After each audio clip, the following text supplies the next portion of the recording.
arrival of more than 400 happy Jamaicans. They've come to seek work in Britain and are ready and willing to do any kind of job that will help the motherland along the road to prosperity. 75 years ago, coming into port, HMT Empire Windrush. They're all full of hope for the future.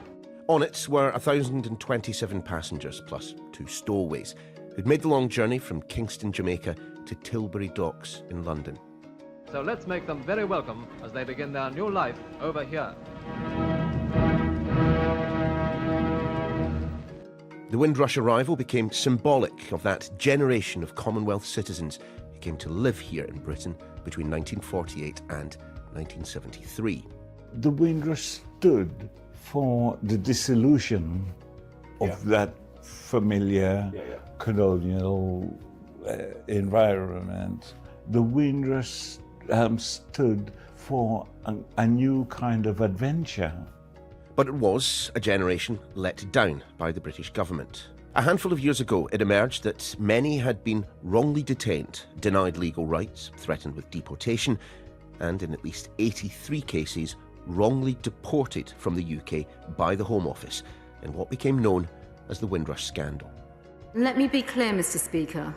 There is nothing that I can say today which will undo the pain, the suffering, and the misery inflicted upon the Windrush generation.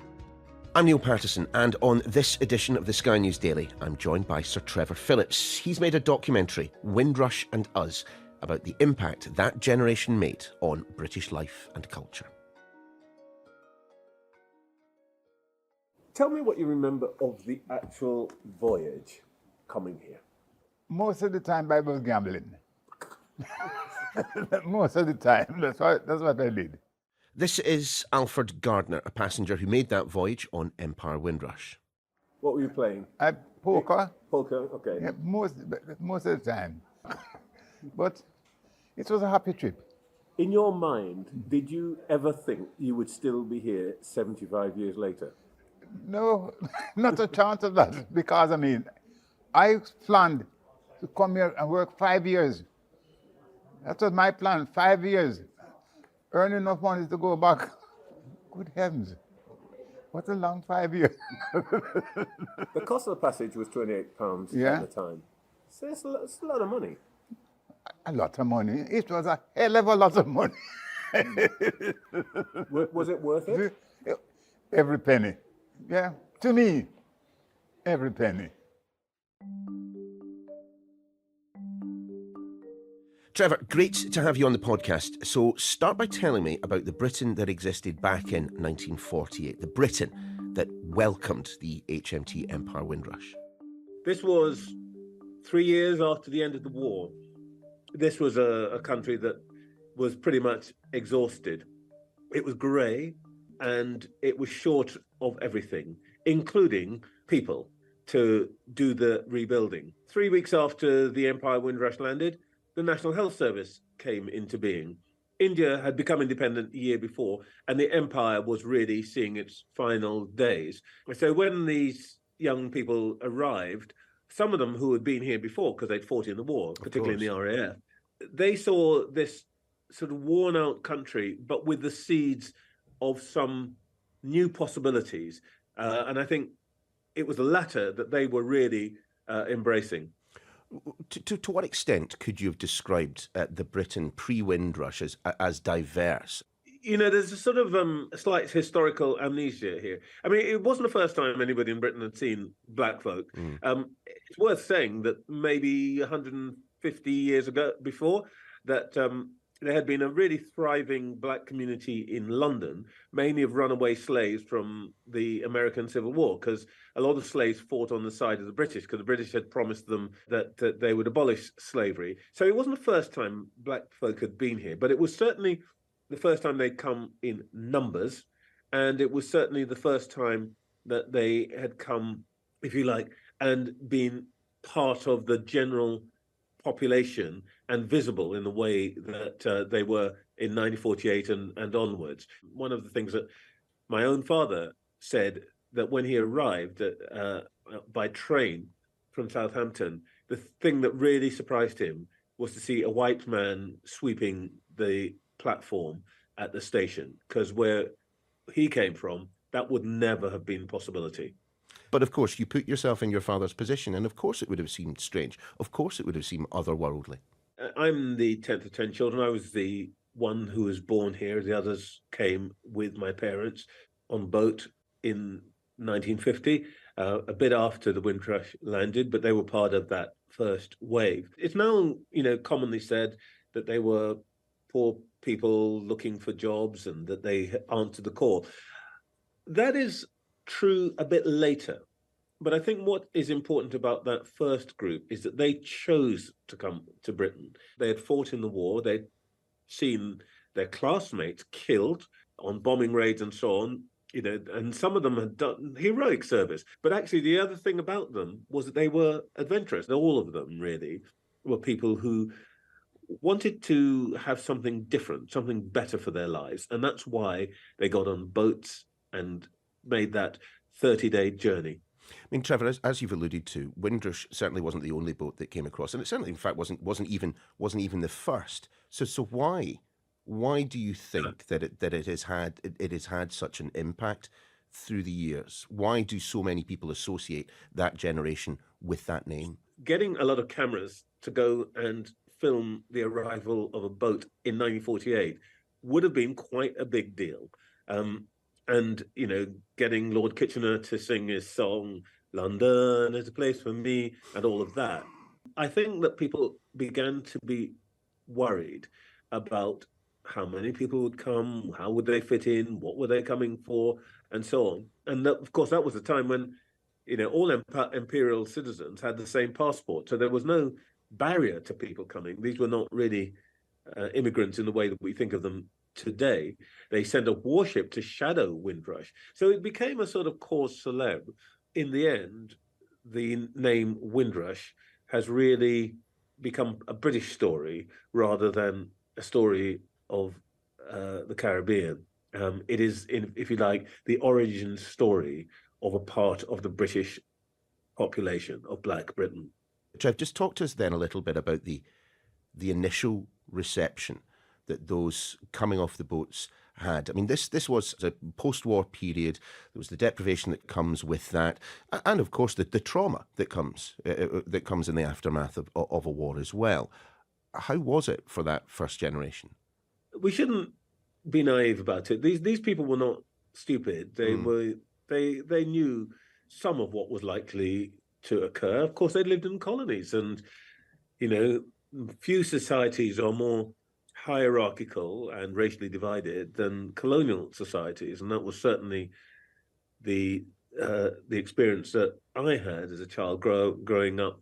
When you talk to people of that generation, they will always say, "Boy, it was cold," and they mean that it was cold climatically, the temperature, but they also meant that their neighbours were cold to them, and that they weren't for a long time. Not so much that people were tremendously hostile, though that was true in some cases. Teddy boys would chase my brother home from school every day. But by and large, the British thing of live and let live has which is generally positive in my view, but has a negative thing, which is we're going to leave you alone. We're not going to be particularly friendly to you because you've got your funny ways and we don't understand them, but we don't have to talk to you. So there was quite a lot of cold shouldering, and when we moved in the street, people would move out and all of that. I think that the point at which things changed was when everybody realized, both the migrant, the Caribbean voyagers, and also everybody else, that we weren't going home. Because remember, most of the people who came on the boat thought they'd come, make some money, and go home in 5 years. When they started to have children, and children went to school here and weren't going to move and so on, I think everybody suddenly eventually thought, whoa, we're now in a different place. And that's the point at which things started to change. In some ways they got uglier, but ultimately they got better. You were, after a while, after a fashion, there were no longer signs up saying no dogs, no blacks, no Irish. But that does not, in and of itself, mean that the way in which people were treated by systems, by institutions, was not itself overtly racist. I mean, it's worth saying that didn't happen without struggle. in 1963, the British Bristol Bus Company said overtly that it would not employ black bus conductors because white passengers, particularly women, would be afraid to travel with them at night. And nobody, and I mean nobody, objected to this. And it was only after a boycott that lasted months, led by Paul Stephenson, that the bus company relented and changed its policy. And we started to make things a bit different. But out of that boycott came the first anti-discrimination legislation in 1965, but introduced by Labour government under Harold Wilson. And I think it's worth saying that many of the things that happened, that changed, that we now take for granted, only came about because that generation said, you know, we are not going to take this, and we particularly will not have this for our children. We cannot talk about the Windrush generation without reference to the relationship with the police, with law and order, and the riots that took place on a number of occasions in this country. Quite clearly, the police in this country have come a long way from where they were. Some would suggest they're not quite where they need to be just yet. But to describe to me, you'll have spoken to so many people about this, to describe to me the way in which the police were viewed by that generation, to start with initially at least. Well, I think that the straightforward answer is that they were the enemy. I mean, when I was a teenager in my 20s, the basic view of pretty much everybody in the community that I lived in London was that the police assumed that you would be up to something because of the skin you were in. And it didn't matter what age you were at, whether you were wearing a dog collar. You know, the Archbishop of York, John Centum, who got stopped. I've been stopped by the police in every single car I've owned at every level, up to the point when I'm in my, I was in my 60s. And the words, the phrase they used to use, I don't know if they still use it, is IC3. And you would hear on the police radio, I've got an IC3, claims he's got this car, can you check it out? All of us grew up with that.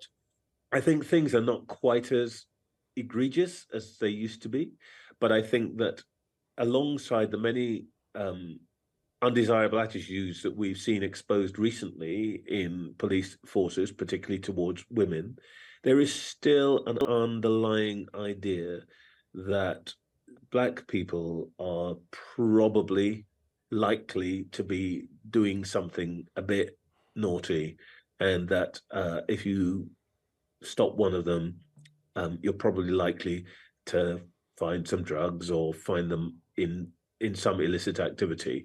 Now, that is a matter of policing culture, and I'm a great supporter of, for example, the new commissioner of the Met, who basically is doing the right thing, which is saying to everybody, if you think that, then I'm going to fire you. And he's actually doing it. And I think in the end, that's the only way that's going to change, that the people who believe that kind of thing should not be wearing the uniform.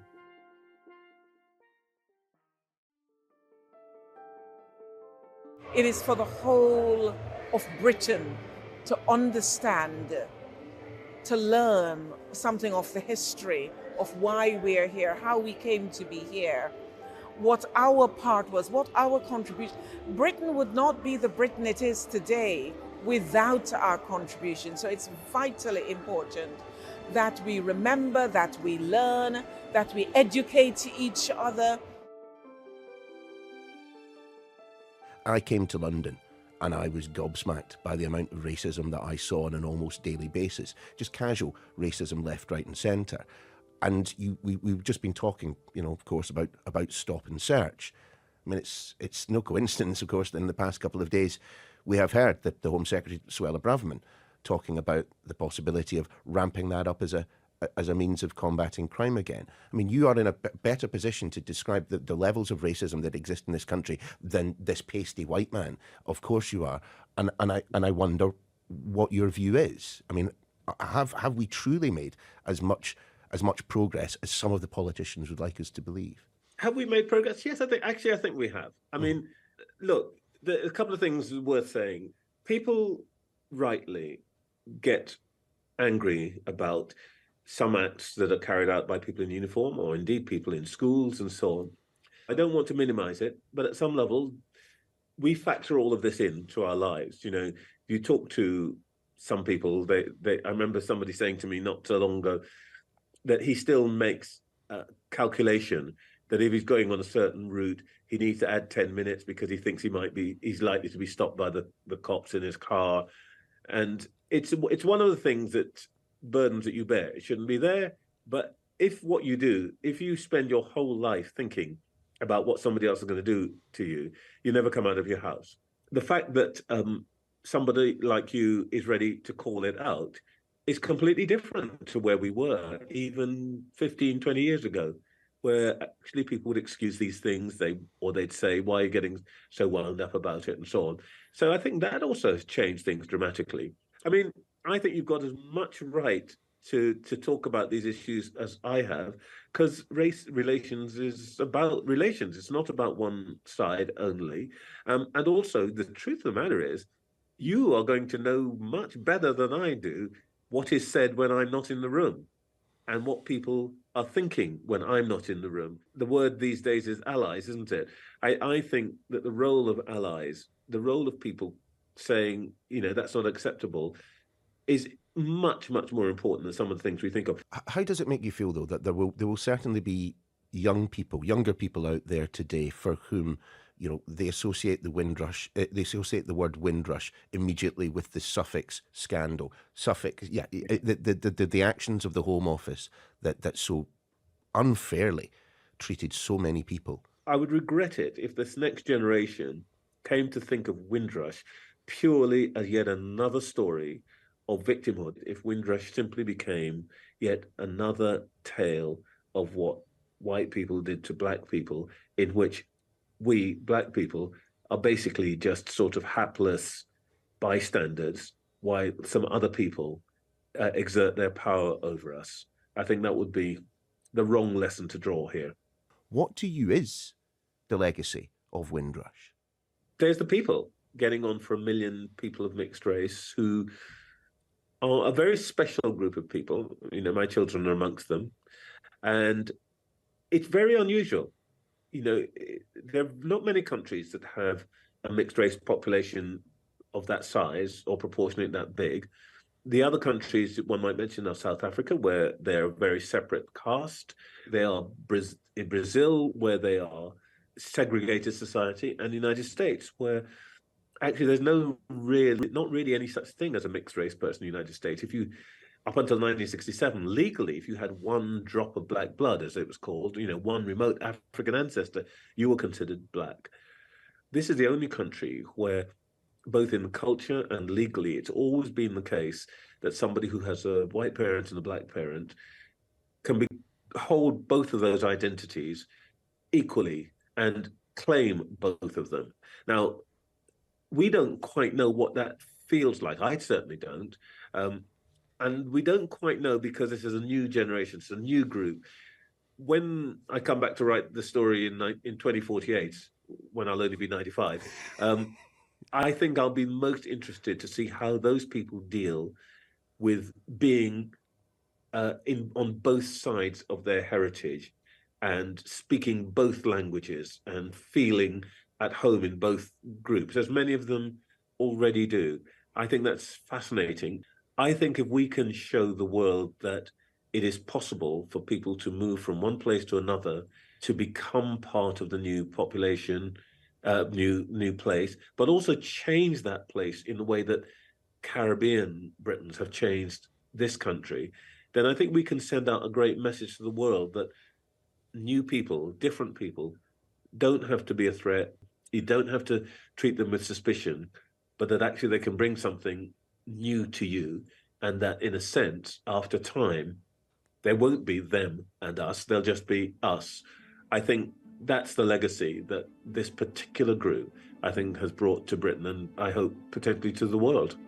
Trevor, it's been an absolute pleasure having you on the Sky News Daily. Thank you so much for joining us. As always, Neil, great to talk to you. Thank you. That's your lot for this edition of The Daily with me, Niall Paterson. My thanks to Sir Trevor Phillips. And you can watch his full documentary, Windrush and Us, on Sky News' YouTube channel. This edition was produced by Soila Aparicio. Our editor is Adam J.